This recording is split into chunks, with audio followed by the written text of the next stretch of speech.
अस्सलाम वालेकुम नाज़रीन, घरों में चोरी करके पैसे गरीबों में बांटने वाला इंडियन रॉबिन हुड पकड़ा गया। पटना में भारतीय रियासत बिहार से पुलिस ने एक ऐसे शख्स को गिरफ्तार किया है जो अमीरों के घरों में चोरियां करके पैसे गरीबों में बांट देता था।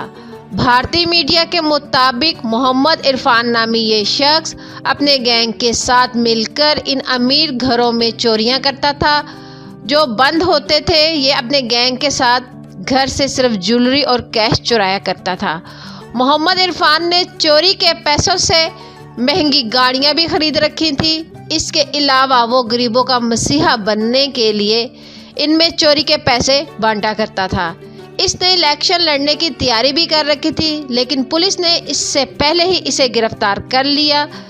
मोहम्मद इरफान के 3 साथियों को रियासत पंजाब से पकड़ा गया है। पुलिस का कहना है कि लॉकडाउन के दौरान रॉबिन हुड इरफान का काम थोड़ा कम हो गया था, क्योंकि इस दौरान सब लोग घरों में ही मौजूद होते थे। मुलजिम से महंगी कारें और नकदी बरामद कर ली गई है। तो नाज़रीन, इस वीडियो को लेकर आपकी क्या राय है? अपनी कीमती राय का इजहार नीचे कमेंट सेक्शन में ज़रूर करिएगा और वीडियो को लाइक करने के साथ साथ हमारे चैनल को भी सब्सक्राइब कर दीजिएगा ताकि लेटेस्ट अपडेट सबसे पहले आप लोगों तक पहुंच सके। मिलते हैं किसी अच्छे नेक्स्ट वीडियो के साथ। अपना ढेर सारा ख्याल रखें। अल्लाह हाफिज़।